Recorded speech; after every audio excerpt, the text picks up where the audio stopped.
الله أكبر لا إله إلا الله والله أكبر الله أكبر ولله الحمد الله أكبر كبيرا والحمد لله كثيرا وسبحان الله بكرة وأصيلا لا إله إلا الله ولا نعبد إلا إياه مخلصين له الدين ولو كره الكافرون لا إله إلا الله وحده وصدق وعده ونصر عبده وأعز جنده وهزم الأحزاب وحده لا إله إلا الله والله أكبر الله أكبر ولله الحمد نحمده ونستعينه ونستغفره ونؤمن به ونتوكل عليه ونعوذ بالله من شرور أنفسنا ومن سيئات أعمالنا من يهد الله فلا مضل له ومن يضلل فلا هادي له أشهد أن لا إله إلا الله وحده لا شريك له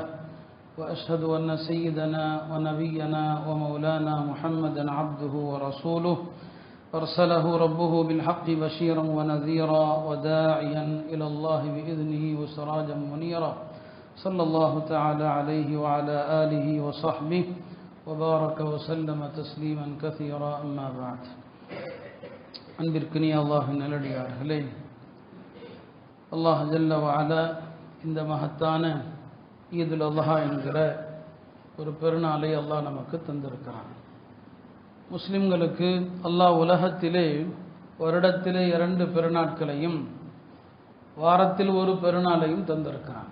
வருடத்தில் 2 பெருநாட்கள், ஒன்று ரமதானுடைய நோன்பை நிறைவு செய்த பின் வருகிற ஈதுல் ஃபித்ர், அதை சிறிய பெருநாள் என்று சொல்வார்கள். மற்றொன்று இந்த தில்ஹிஜ்ஜாவுடைய 10ஆம் நாள் ஹாஜிகள் அரஃபாவிலிருந்து வந்த பிறகு நாம் எல்லாம் குர்பானி கொடுக்கிற ஈதுல் அல்ஹா என்கிற இந்த பெரிய பெருநாள். இது வருடத்திலே 2 பெருநாட்கள். வாரத்தில் ஒரு நாளை ஒரு பெருநாளை போன்று மார்க்கமாக்கி இருக்கிறது. அது ஜும்மாவுடைய நாள். அது முழுமையான பெருநாளும் அல்ல, அதே நேரத்தில் ஒரு பெருநாளை போன்று ஆக்கப்படுகிறது. அதனால்தான் ஹதீஸிலே தனியா வெள்ளிக்கிழமை மட்டும், வெள்ளிக்கிழமை என்ற நியத்தில் ஒருவர் நோன்பு நோக்கக்கூடாது. தனியாக வெள்ளிக்கிழமை நோன்பு வைக்கக்கூடாது. ஒன்று வியாழன் வெள்ளி வைக்கணும், அல்லது வெள்ளி சனி வைக்கணும். தனியாக வெள்ளிக்கிழமை வைக்கக்கூடாது. நபி ஸல்லல்லாஹு அலைஹி வஸல்லம் அவர்கள் தம்முடைய மனைவியர் ஒருவரிடம் வந்தாங்க. அது வெள்ளிக்கிழமையாக இருந்தது. அப்போ அவங்க இன்னைக்கு நான் நோன்பு வச்சிருக்கிறேன்னு சொன்னாங்க. இப்போ நபி ஸல்லல்லாஹு அலைஹி வஸல்லம் கேட்டாங்க, நேற்றைய தினம் வைத்திருந்தீங்களான்னு கேட்டாங்க. இல்லைன்னு சொன்னாங்க. நாளைய தினம் வைப்பதாக யோசனை இருக்குதான்னு கேட்டாங்க. இல்லைன்னு சொன்னாங்க. அப்படியானா நோன்பை விட்டுருங்கன்ட்டாங்க. தனியாக வெள்ளிக்கிழமை, இந்த வெள்ளிக்கிழமை அப்படிங்கிறதுக்காண்டி வைக்கக்கூடாது. அதே நேரத்தில் வெள்ளிக்கிழமை சுன்னத்தான நோன்பு வைக்கிற நாளாக வருது, அரஃபாவுடைய நாள் வெள்ளிக்கிழமையாக வருது, அப்போ வைக்கலாம். ஆஷூராவுடைய நாள் வெள்ளிக்கிழமையாக வருது, அப்போ தவறு இல்லை. தனியாக ஒருத்தர் நஃபில் நோன்பு வெள்ளிக்கிழமை வைக்கலாமா? வைக்கக்கூடாது. ஏன்னா அது ஒரு ஈதுடைய நாள் மாதிரி, ஒரு மகிழ்ச்சியான நாள். ஆக மொத்தம் 3 நாட்கள் நமக்கு ஈதுடைய நாட்கள். நம்முடைய மார்க்கத்திலே மகிழ்ச்சி, துக்கம் எல்லாவற்றுக்குமே என்ன இருக்கிறது? ஒரு ஒழுக்கம் இருக்கிறது. ஒரு மனிதனுக்கு துன்பம் நேருகிற போது அவன் என்ன கடைபிடிக்கணும்? துன்பத்தில் என்ன சொல்லணும்? துன்பத்தில் ஆட்பட்ட மனிதரை பார்த்தால் என்ன சொல்லணும்? துன்பத்தில் அகப்பட்ட மனிதனுக்கு எப்படி ஆறுதல் சொல்லணும்? இதுவும் நமக்கு வழிகாட்டப்படுது. அதே நேரத்தில் ஒரு மனிதன் மகிழ்ச்சியான தருணங்களில் என்ன சொல்லணும்? அதுவும் நமக்கு வழிகாட்டப்படுது. உலகத்தில் திருநாட்கள், பண்டிகை தினங்கள் எல்லாமே எல்லா மதங்களிலும் பொழுதுபோக்கு தான்.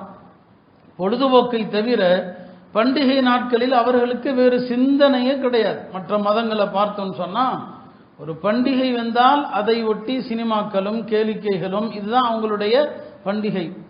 ஒரு பண்டிகை நாளில் கூட ஒரு வணக்கத்தோடு, ஒரு இபாதத்தோடு அதை ஆரம்பிக்க வேண்டும் என்று சொல்லக்கூடிய ஒரே மார்க்கம் நம்முடைய தீனு தான்.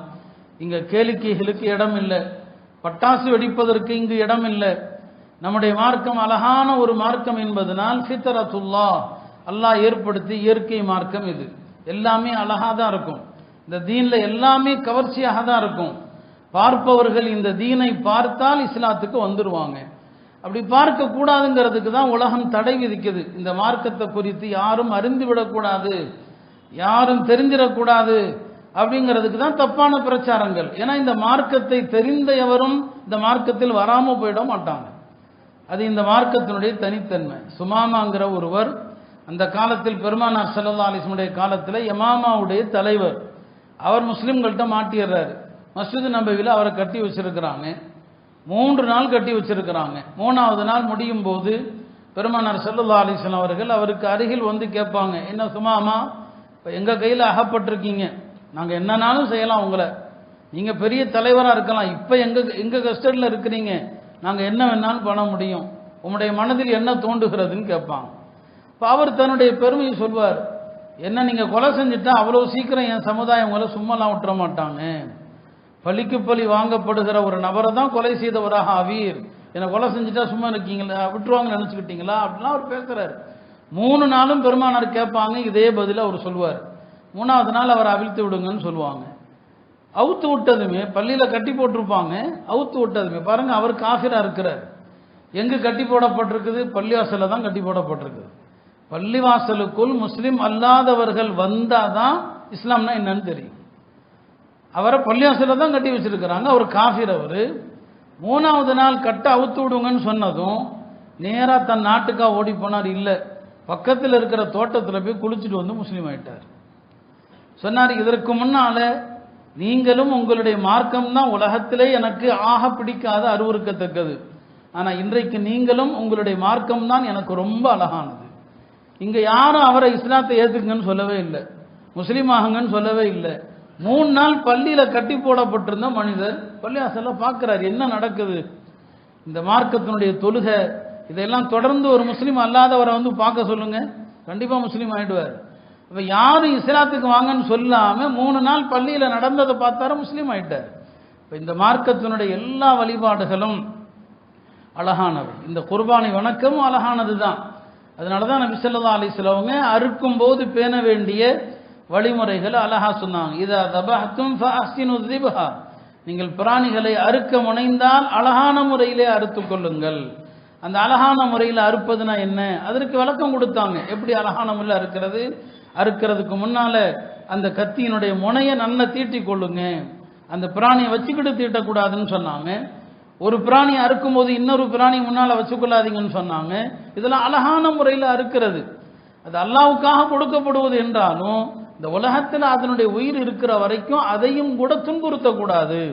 அப்போ எல்லா விஷயத்திலும் இந்த மார்க்கத்தில் அழகு தான். இன்னல்லாஹ யுஹிப்புல் முஹ்சினீன், அழகான முறையில் யார் செயல்படுகிறார்களோ அவர்களை அல்லாஹ் நேசிக்கிறான் என்றுதான் குர்ஆன் சொல்லுது. அந்த வகையில் இந்த பெருநாளும் நமக்கு ஒரு வணக்கத்திற்குரிய நாள் தான்.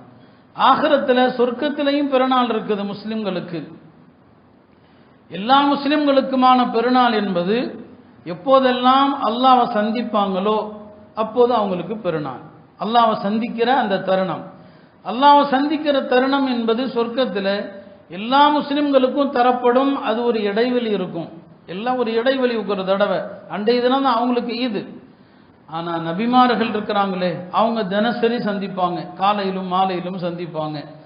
சராசரி முஸ்லிம்களில் சில பேர் அவங்களுடைய அமல்களால் வாரத்தில் ஒரு நாள் சந்திப்பாங்க. அப்போ சொர்க்கத்து ஈது என்பது அல்லாஹ்வை சந்திக்கிற அந்த தருணங்கள் எல்லாம் சொர்க்கத்தினுடைய ஈது என்பதாக சொன்னாங்க. மொத்தத்தில் ஈது என்பது தேவை. ஒரு வருடத்தில் சில நாட்கள் மகிழ்ச்சியை வெளிப்படுத்துவதற்கு தேவை இருக்குது. எப்போதுமே ஒரே மாதிரி வாழ்க்கை போய்கொண்டிருந்தாலும் அழுத்து போயிடும். இப்போ ஒரு ஈது தேவை.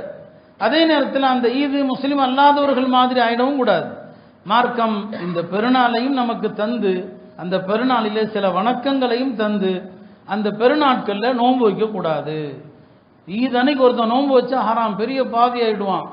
அதில் இந்த பெருநாளை பொறுத்த வரைக்கும் 4 நாள் நோன்பு வைக்கக்கூடாது.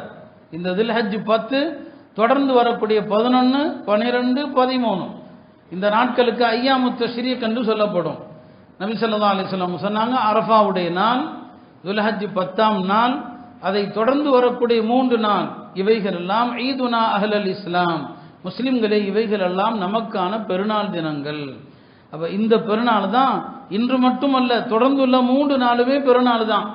இந்த 4 நாட்கள் குறித்து நபி அவங்க சொல்லுவாங்க, ஐயாமு அக்கலின் வஷுருபின், இது அல்லாஹ் நமக்கு உண்பதற்கென்றே படைத்திருக்கிற நாட்கள்.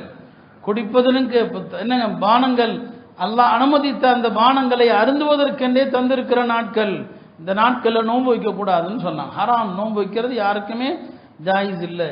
இப்போ மார்க்க இந்த நாட்களில் சந்தோஷமாக இருக்கணும்னு சொல்லுது. அதனால தான் நம்ம சொல்லியிருக்கோம், ஈதுடைய அன்னைக்கு கூட காலையில் என்ன கிடையாது, இஷ்ராக்கு கிடையாது, லொஹா கிடையாது.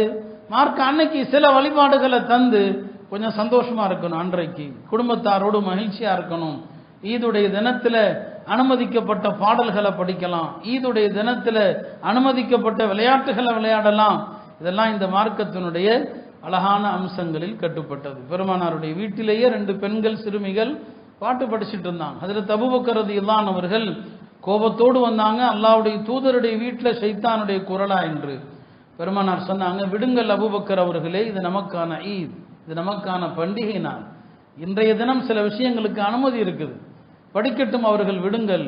யூத கிறிஸ்தவர்கள் தெரிந்து கொள்ளட்டும் நம்முடைய மார்க்கத்தில் எவ்வளவு தாராளம் இருக்கிறது என்று. அப்ப எல்லா நேரமும் பாட்டு படிக்கிறது இல்லை மார்க்கத்தில், எப்பவுமே பாட்டுங்கிறது கிடையாது. சில நாட்கள் இருக்குது, அந்த நாட்கள்ல மகிழ்ச்சியை வெளிப்படுத்த வேண்டும் என்பதை பெருமானார் ஸல்லல்லாஹு அலைஹி வஸல்லம் அவர்கள் சொன்னாங்க. அருமையானவர்களே, இந்த ஈதுடைய வரலாறு நமக்கு தெரியும். சையதுனா இப்ராஹிம் அலைஹிஸ்ஸலாமுடைய தியாகங்கள், அவருடைய தியாகங்கள், இப்ராஹிம் அலைஹிஸ்ஸலாமுடைய அந்த தியாகத்தினால அல்லாஹ் கொடுத்த பெரிய பரிசு என்ன? நம்முடைய மார்க்கமே மில்லத்து இப்ராஹிம் தான், இப்ராஹிம் அலைஹிஸ்ஸலாமுடைய மார்க்கம் தான்.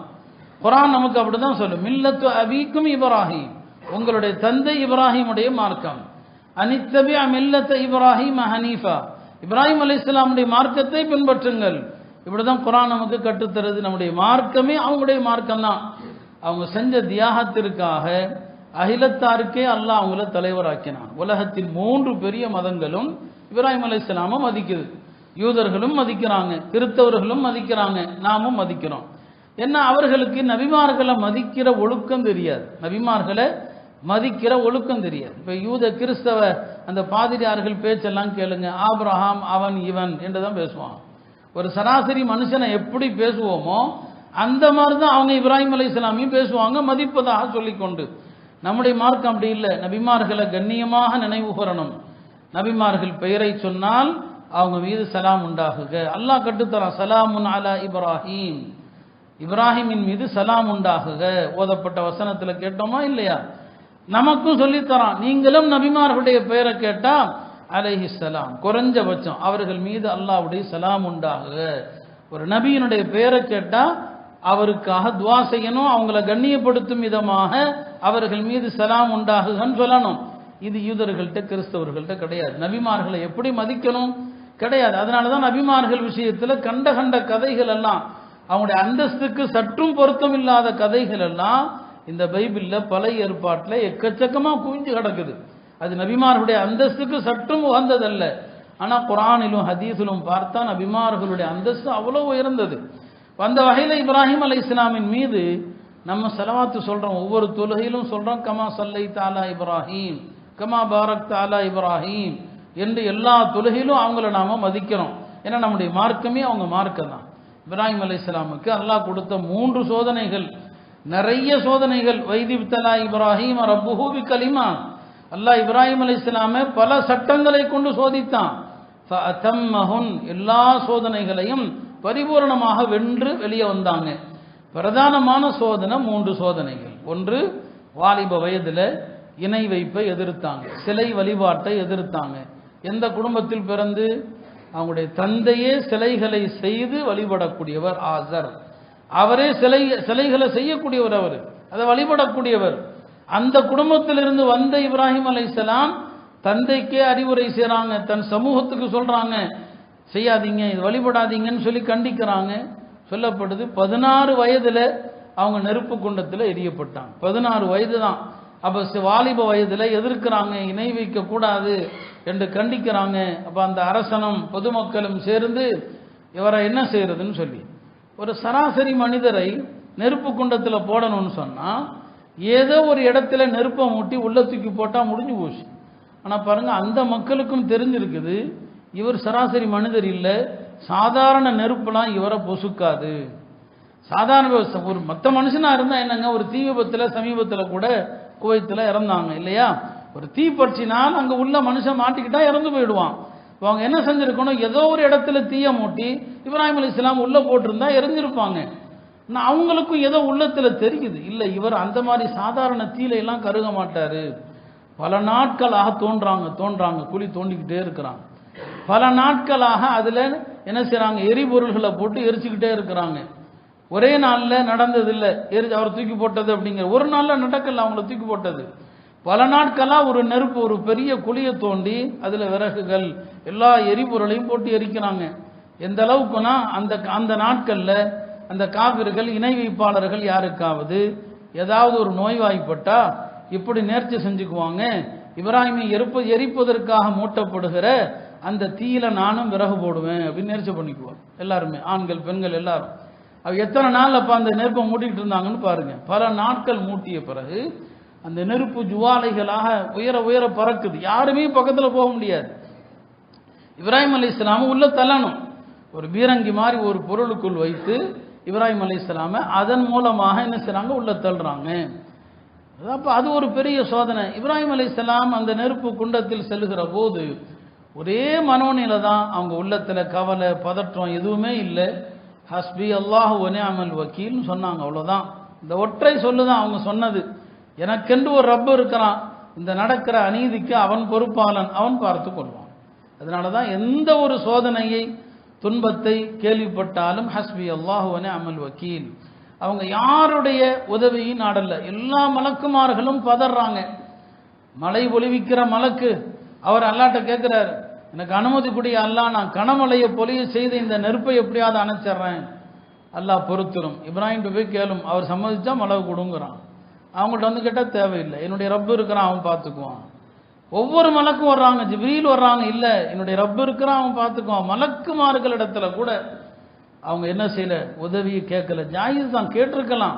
சில விஷயங்கள் ஜாயிஸா இருந்தாலும் அல்லாஹ் மீதான நம்பிக்கைன்னு வரும்போது வேண்டாம், யாருடைய நம்பிக்கையும் தேவையில்லை. எனக்கும் என் ரப்புக்குமான போராட்டம், என் ரப்பு என்னை சோதிக்கிறான். என்னுடைய உயிர் மீது எனக்கு பாசம் அதிகமா, என்னுடைய ரப்பின் மீது பாசம் அதிகமா? என்னுடைய உயிரை விட என்னுடைய ரப்பு தான் எனக்கு பாசம், அவன் தான் எனக்கு பாசம் மிக்கவன். என் உயிர் எனக்கு ஒன்றுமே இல்லை, இதை என் ரப்புட்ட நான் நிரூபிக்கணும். எனவே நீங்க எல்லாரும் விலகி போயிருங்க, என் ரப்புடைய பாசத்துக்கும் என் உயிருக்குமான போராட்டத்தில் நீங்க யாரும் வராதிங்கன்னு அத்தனை மலக்குகளை வரட்டிட்டாங்க. இப்போ இப்ராஹிம் அலைஹிஸ்ஸலாமுடைய அந்த இஹ்லாஸ், அந்த ஏகத்துவ உறுதிப்பாடு, இதை மலக்குகளுக்கு முன்னால் அல்லாஹ் காட்டுறான். பார்த்தீங்களா, அவர் என்ன தவிர யார்கிட்டையும் எதையும் கேட்க மாட்டார். அல்லாஹ் சொன்னா, யா நாரு கூனி பர்தன் வ ஸலாமன் அலா இப்ராஹிம், இப்ராஹிமுக்கு குளிர்ச்சியாக இதமாக ஆகிவிடு. அல்லாஹ் வெறும் குளிர்ச்சின்னு சொல்லலை, வெறும் குளிர்ச்சின்னு சொல்லியிருந்தா கடுமையான குளிர்னால அவங்களுக்கு தொந்தரவு ஏற்பட்டிருக்கும். பர்தன் வ ஸலாமன், குளிர்ச்சியாகவும் இருக்கணும் இதமாகவும் இருக்கணும். ஏன்னா சில நேரங்களில் குளிர்ச்சியும் துன்பமாக மாறிடும், அது அல்லாஹ் இதமாக ஆக்கணும். அப்போ இப்ராஹிம் அலைஹிஸ்ஸலாம் அந்த நெருப்பு குண்டத்தில் யாதொரு சிரமமும் இல்லாமல் வெளியே வந்தாங்க. எல்லா படைப்புகளுமே இப்ராஹிம் அலைஹிஸ்ஸலாமுடைய நெருப்பு குண்டத்தை அணைக்க முயற்சித்தது, பள்ளியை தவிர. பள்ளி மட்டும்தான் நெருப்பை மூடிக்கிட்டே இருந்துச்சு. அதனால தான் பெருமானார் பள்ளி தீங்கிலக்கும் பிராணி, பள்ளியை உடனே கொள்ளுங்கன்னாங்க. பள்ளியை ஒரே அடியில் அடித்தா 100 நன்மை, 2வது அடியில் அடித்தா 70 நன்மைன்னு சொன்னாங்க. பள்ளி தான் இப்ராஹிம் அலைஹிஸ்ஸலாமுடைய அந்த நெருப்பு குண்டத்தில் தீய மேலும் மேலும் மூட்டியதுன்னு சொன்னாங்க. இது அவங்களுக்கு முதல் சோதனை வாலிபத்தில் வந்தது. அங்க உயிர் பிரியமா அல்லாஹ் பிரியமானவனா, ரெண்டுல எது அந்த சோதனை. 2வது சோதனை என்ன, மனைவிக்கு, மனுஷனுக்கு கல்யாணம் ஆனா மனைவி மீது பிரியம் வந்துடும்.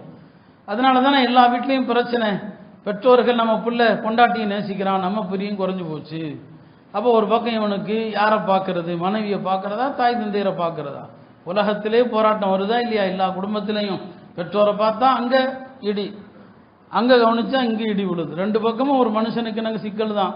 இப்போ அல்லாஹ் இப்ராஹிம் அலைஹிஸ்ஸலாமை பார்க்கறான். மனைவி வந்த பிறகு இப்போ நம்முடைய நேசமா மனைவி நேசமா?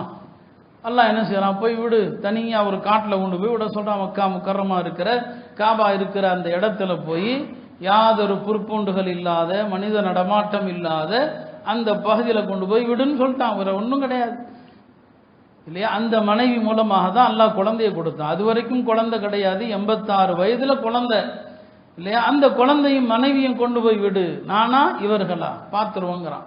இப்ராஹிம் அலைஹிஸ்ஸலாம் அந்த சோதனையிலும் வெற்றி பெறுகிறார்கள். அவங்கள கொண்டு போய் விடப்படுது. ஒன்றுமே செய்யலை, அந்த இடத்துல ஒரு துவா செஞ்சாங்க. அந்த துவாவை ரெண்டு சந்தர்ப்பங்களில் செஞ்சாங்க. ஹஜ்ரத் ஹாஜரையும் இஸ்மாயிலையும் கொண்டு வந்து விட்டுட்டு, யா அல்லாஹ் ரப்பனா இன்னி அஸ்கன்து மின் ذُرِّيَّتِي بِوَادٍ غَيْرِ ذِي زَرْعٍ عِندَ بَيْتِكَ الْمُحَرَّمِ, எந்த விதமான செடி கொடிகளோ தாவரங்களோ இல்லாத இந்த பகுதியில் என் சந்ததி, என் மனைவி, மகனை விட்டிருக்கிறேன். இவர்கள் இங்கு தொழ வேண்டும். உலகத்தில் உள்ள எல்லா மக்களுடைய உள்ளங்களையும் இவர்களை நோக்கி கவரச் செய். இந்த ஊரை நோக்கி வரணும். அவர்களுக்கு நல்ல கனிகளை உணவாக கொடுன்னு துவா செஞ்சாங்க. துவா செஞ்சுட்டு திரும்பிட்டாங்க. மனைவிட்ட பேசல, மகனை கொஞ்சல, எதுவுமே செய்யலை. அந்த குடும்பமே தியாக குடும்பம். மனைவியும் எதுவும் கேட்கல. அல்லாவுடைய கட்டளையான்னு கேட்டாங்க. அவங்க ஆமான்னு சொன்னாங்க. அப்போ நீங்கள் போங்கன்ட்டாங்க. அவ்வளோதான் நடந்துச்சு. பிறகு 13 வருஷத்துக்கு பிறகு வந்தாங்க மனைவி மக்களை மகனையும் பார்க்கறதுக்கு. அப்போ 2வது முறையாக அப்போதான் காபா கட்டுறாங்க. அப்போ இதே துவா செஞ்சாங்க. இந்த துவா ரப்பனா இன்னி அஸ்கன்து மின் ذُرِّيَّتِங்கிற துவா அப்பையும் செஞ்சாங்க இப்ராஹிம் அலைஹிஸ்ஸலாம். இப்போ 2வது சோதனை யாரு, நானா உன் மனைவியான்னு சொல்லி அங்கேயும் ஜெயிச்சிடறாங்க. 3வது சோதனை தான் இப்ராஹிம் இஸ்மாயில் அலைஹிஸ்ஸலாம் வளர்ந்து ஆளாகிற நேரம். வளர்ந்து வரக்கூடிய நேரத்தில் அல்லாஹ் கனவின் மூலமாக உத்தரவிடுறான், இந்த மகனா என்னுடைய பிரியமா, 2ல் எது, அல்லாஹ் வந்து அறுத்து பலியிடுங்கன்னு சொல்கிறான். அறுத்துருங்கன்னு சொல்லி பலம்மா பலக மஅஹு ஸஅய நடந்து போகிற அளவுக்கு இஸ்மாயில் அலைஹிஸ்ஸலாம் வளர்ந்த போது அல்லாஹ் சொன்னான், ஒதுக்க நாங்கள் அறுத்து பலியிடுங்கன்னு சொல்லி. மகனும் சின்ன பையன்தான். அந்த குடும்பம் எல்லாமே அல்லாஹ்வுடைய பிரியத்தை தவிர அவங்க உள்ளத்தில் எதுவுமே கிடையாது. மகன்கிட்ட கேட்குறாங்க. மகன்கிட்ட கேட்கணுமானா கேட்க தேவையில்லை. அல்லாஹ்வுடைய கட்டளையை நிறைவேற்றுவதற்கு மகன்கிட்ட கேட்க தேவையில்லை. ஆனாலும் இப்ராஹிம் அலைஹிஸ்ஸலாம் என்ன விரும்பினாங்க, மகனும் அல்லாஹ்வுடைய பொருத்தத்தை நாடி அல்லாஹ்வுடைய கட்டளைக்கு அவரும் அடிபணியணும்னு விரும்பினாங்க. மகன்கிட்ட கேட்டால் அவங்க ஒரே வார்த்தை தான், ஃபன்துர் மாதா தரா யா அபதி ஃபஅல் மா துஅமர், தந்தையா என்ன கட்டளையிடப்பட்டதோ அதை செய்யுங்கன்னு சொல்லிட்டாங்க. இப்போ மகனை அழைத்து கொண்டு மீனாவுக்கு வர்றாங்க. இன்றைக்கு நாம் எங்கே கல்லறிகிறோமோ முதல்ல ஜமரத்துல் ஆக்கபா தான் பெரிய ஷைத்தான் அப்படின்னு வளமையில் சொல்கிறோம். அரபியில் ஜமரத்துல் ஆக்கபாம்பாங்க. அதான் மக்காவுக்கு பக்கத்தில் இருக்கிற அந்த ஜமராது. அங்கே வரும்போது ஷைத்தான் வர்றான். அப்போ கல்லால் விரட்டுகிறாங்க, கல்லால் அடிக்கிறாங்க. அதுக்கு தான் நாமளும் கல்லால் அடிக்கிறோம். ஹஜ்ஜு முழுக்க முழுக்க இப்ராஹிம் அலைஹிஸ்ஸலாமுடைய மார்க்கம் தான், வேற ஒன்றுமே கிடையாது. கல்லை தூக்கி என்ன செய்கிறாங்க, விரட்டுறாங்க. மகனை அறுப்பதற்காக கிடத்துறாங்க இல்லையா. தந்தைக்கும் மகனுக்குமான உரையாடல். மகன் சொல்கிறாரு, இருக்கிற உடம்புல இருக்கிற ஒரே ஆடை தான், இந்த ஆடைக்கு மேலே அறுத்துட்டீங்கன்னு சொன்னால் ஆடையெல்லாம் ரத்தமாயிடும், கஃனுக்கு வேற துணி இல்லை, இதை கலட்டிடுங்க. ஆடையை கழட்ட சொல்கிறாங்க. என் முகத்தை பார்த்து அறுக்காதீங்க, உங்களுக்கு பாசத்தில் தடை வந்துடும், முகங்குப்புற திருப்பி போடுங்கன்னு சொல்கிறாங்க. அல்லாவே சொல்கிறான், ஒத்தல்ல ஊலில் ஜபீன், முகத்தை நாங்கள் திருப்பி போட்டாங்க. அதுக்கப்புறம் மகனை அறுக்கிறாங்க. சொல்லப்படுது இப்ராஹிம் அலைஹிஸ்ஸலாம் இஸ்மாயில் அலைஹிஸ்ஸலாம் அறுக்கும்போது அல்லாஹ் அந்த கழுத்தை எப்படி ஆக்கிட்டான்னு சொன்னால் ஒரு இரும்பு தகடு மாதிரி ஆக்கிட்டான். இரும்பு தகடு அறுக்க முடியுமா? சாதாரண தோலை அறுத்தரலாம். இரும்பு தகடு அவர் அறுக்க முயற்சி பண்ணுறாரு. ஆனால் இரும்பு தகடு ஒன்று குறுக்க இருக்கிற மாதிரி இருக்குது, அறுக்க முடியல. இப்போ அல்லாஹாலாவுடைய புறத்திலிருந்து அழைப்பு வருது. ஃபலம்மா அஸ்லமா, அல்லாவே அழகா சொல்கிறான். இஸ்லாம்னா என்னங்க, தன்னை ஒருவருக்கு முழுசா ஒப்படைக்கு பெறுறது இஸ்லாம். இஸ்லாம்ங்கிறது முழுசா ஒரு ஆள்கிட்ட ஒப்படைச்சிறது. அவர் என்ன சொல்றாரோ அதான் இஸ்லாம்ங்கிறது. 2 பேருமே அல்லாஹ்வுக்கு அடிபணிஞ்சாங்க. வதல்லஹு லில் ஜபீன் வனாதைனாஹு ஐயா இப்ராஹிம் கத் சத்தக்த ருயா, இப்ராஹிமே நீங்கள் கனவை மெய்ப்படுத்தி விட்டீர், இது நிச்சயமாக பெரிய சோதனைன்னு சொல்லி வஃதைனாஹு பிذبஹின் அதீம், ஒரு செம்மறியாட்டு கடாவை அல்லாஹ் இறக்குறான். அந்த செம்மறியாட்டு கடா குறித்து 2 விதமான அபிப்பிராயம் இருக்குது. உலகத்து செம்மறியாடா, மறுமையின் செம்மறியாடா. சில கருத்து அது சொர்க்கத்தினுடைய செம்மறியாடு, சொர்க்கத்தினுடைய செம்மறியாடுன்னு சொல்லி. சில பேர் சொல்றாங்க அதுதான் ஹாபீல், ஆதம் அலைஹிஸ்ஸலாமுடைய மகன், குர்பானி அல்லாஹ்வுக்காக கொடுத்தார் இல்லையா, அது ஏற்கப்பட்டது. அந்த ஆடு தான் இஸ்மாயில் அலைஹிஸ்ஸலாமுக்கு பகரமாக வந்ததுன்னு சொல்லி சில அறிவிப்புகளில் வருது. மினால இருக்கிற ஒரு மலை, தபீர் ஒரு மலை, அந்த மலை வந்து 2ஆ பிளந்தது, அந்த மலைக்குள்ளிருந்து இந்த ஆடு வந்ததுன்னு சொல்லி. மொத்தத்தில் அந்த ஆடு எப்படி வந்தது என்பதில் பல அபிப்பிராயங்கள் இருக்குது. அல்லாஹ் அந்த ஆட்டை அறுக்குமாறு சொன்னால் அது முதற்கொண்டு நமக்கு என்ன ஆயிடுச்சு, நம்ம குர்பானி அதற்காக கொடுக்குறோம். இந்த 3 சோதனையிலும் வென்றாங்க. இந்த 3 சோதனையிலும் அவர்கள் வென்றதற்கு அல்லாஹ் கொடுத்த பரிசு தான் இன்னி ஜாயிலுக லின்னாசி இமாமா, இப்ராஹிமே உங்களை மனித குலத்திற்கு தலைவராக ஆக்கிட்டோம். எல்லாருக்கும் அவங்க தலைவர். நாம பின்பற்றுகிற மார்க்கம் இல்லத்தை இப்ராஹிம். அதனால பாருங்க, மற்ற காலங்களில் மீசையை கத்தரிக்கணும், அதான் இப்ராஹிம் அலைஹிஸ்ஸலாமுடைய மார்க்கம். மற்ற காலங்களில் நகத்தை வெட்டணும், அது இப்ராஹிம் அலைஹிஸ்ஸலாமுடைய மார்க்கம். சிலர்கிட்ட நகத்தை வளர்க்கிறது ஒரு ஃபேஷன், நகம் வளர்க்கிறது இப்ராஹிம் அலைஹிஸ்ஸலாமுடைய மார்க்கத்துக்கு எதிரானது. நகத்தை வெட்டணும், மீசையை கத்தரிக்கணும். தாடியை வளர விடணும், இதெல்லாம் மற்ற நாட்களில் செய்யணும். ஆனால் பாருங்க, இந்த ஹஜ்ஜுடைய நாட்கள் வந்துட்டா அங்கே அப்படி அல்லாஹ் தலைகீழான சட்டத்தை வைக்கிறான். அங்கே இப்ராஹிம் அலைஹிஸ்ஸலாம் மீசையை கத்தரிக்காம இருந்தாங்க, நீங்களும் கத்தரிக்க கூடாது. இந்த 10 நாள் மீசையை கத்தரிக்க கூடாது. இப்ராஹிம் அலைஹிஸ்ஸலாம் இந்த 10 நாள் நகத்தை வெட்டாம இருந்தாங்க, நீங்களும் வெட்டக்கூடாது. மற்ற நாட்களில் இங்கே ஊரில் தொழுகிறோம், தலையை மறைக்கிறது சுன்னத்து. ஆனால் ஒருத்தர் ஹஜ்ஜுக்கோ உம்ராவுக்கோ மக்கா போயிட்டாருன்னா தலையை மறைக்காம இருக்கிறது சுன்னத்து. இங்கே தைக்கப்பட்ட ஆடையை உடுத்துறது சுன்னத்து, அங்கே தைக்கப்பட்ட ஆடை இல்லாமல் இருப்பது சுன்னத்து. எல்லாம் மில்லத்தை இப்ராஹிம் தான். இப்ராஹிம் அலைஹிஸ்ஸலாமுடைய கலாச்சாரம் என்னவோ அதுதான் உங்களுக்கு மார்க்கம். மற்ற நேரத்தில் ஒரு சட்டமா, இந்த 10 நாளைக்கு தனி சட்டம். குர்பானி பிராணி அறுக்கிற வரைக்கும் யாரும் முடியல கை வைக்காதீங்கன்னு சொன்னாங்க. கையை வைக்காதீங்க, லா யமஸ், சும்மா லேசா அப்படி வெட்டிக்கலாம், எதையுமே தொடக்கூடாது. இப்ராஹிம் அலைஹிஸ்ஸலாமுடைய மார்க்கம். ஆக நம்முடைய மார்க்கம் மில்லத்தை இப்ராஹிம், இப்ராஹிம் அலைஹிஸ்ஸலாமுடைய வழிவந்த மார்க்கம். அந்த அடிப்படையில் தான் இந்த மகத்தான ஈதை நாம் அவர்களுடைய நினைவாக கொண்டாடுகிறோம். மக்கா முக்கர்ரமால ஹஜ்ஜில் யாரெல்லாம் இருக்கிறாங்களோ முழுக்க முழுக்க இப்ராஹிம் அலைஹிஸ்ஸலாமுடைய குடும்பம் செஞ்ச தியாகத்தினுடைய அடையாளங்கள், தியாகத்தினுடைய சின்னங்களை தான் கொண்டாடுறோம். அல்லாஹ் தஆலா நமக்கு அழகான மார்க்கத்தை தந்திருக்கிறான். மற்ற மதங்கள் இதற்கு முந்தைய மார்க்கங்கள்ல எல்லாம் அவங்களுக்கு இந்த குர்பானி இருந்துச்சு, அவங்களுக்கும் இருந்துச்சு. ஆனால் குர்பானி இறைச்சி ஹலால் இல்லை அவங்களுக்கு. நமக்கு அல்லாஹ் ஹலால் ஆக்கி இருக்கிறான் பாருங்க. நம்ம சாப்பிடணும், குர்பானி இறைச்சி சாப்பிடணும். கொஞ்சம் பெருமானார் 100 ஒட்டகம் அறுத்தாங்க, 100லிருந்தும் கொஞ்சம் கொஞ்சம் சாப்பிட்டாங்க. அவங்களுக்கு சாப்பிடக்கூடாது. சாப்பிடக்கூடாதுங்கிறது மட்டும் இல்லைங்க, இன்னொரு பெரிய விஷயம் என்னன்னா, குர்பானி கொடுக்கிறவர் அறுத்து ஒரு மலை மீது கொண்டு போய் அதை வச்சிடணும். அவருடைய குர்பானியை எல்லாம் அங்கீகரிச்சுட்டான்னு சொன்னால் ஒரு நெருப்பு அதை பொசிக்கிறோம். அங்கீகரிக்கலைன்னு சொன்னால் அது அப்படியே தான் கிடக்கும். யோசிச்சு பாருங்க, எத்தனை பேருடைய குர்பானியை நெருப்பு பொசுக்கலைன்னு சொன்னால் அல்லாஹ் நிராகரிச்சுட்டான்னு உலகத்திலே கேவலமாக போயிடும். நமக்கு அப்படி ஒரு கதி இருந்தால் என்ன இருக்கும் யோசிச்சு பாருங்க. யாருடைய குர்பானி ஏற்றுக்கொள்ளப்பட்டது ஏற்றுக்கொள்ளப்படலைங்கிறது இன்னைக்கு தெரியுமா? அல்லாஹ் நம்மளை மறைச்சிருக்கிறான். எவ்வளோ பெரிய கிருபை இந்த உம்மத்தின் மீது. அல்லாஹ் இந்த உம்மத்தின் மீது எவ்வளோ கருணை காட்டுறான்.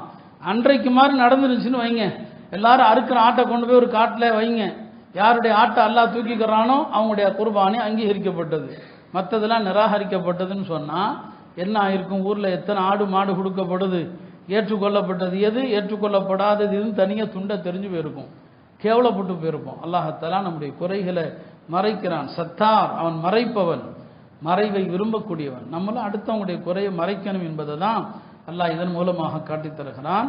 ஆக இந்த வழிபாட்டை நமக்கு தூய்மையாக்கி அதனுடைய இறைச்சியை அல்லாஹ் நமக்கு ஹலாலாக்கி இருக்கிறான். இன்றைய தினத்தில் நாம் செய்யக்கூடிய அமல்களில் ஆக சிறந்தது தொழுகையை முடித்ததும் குர்பானி கொடுக்கிறது தான்.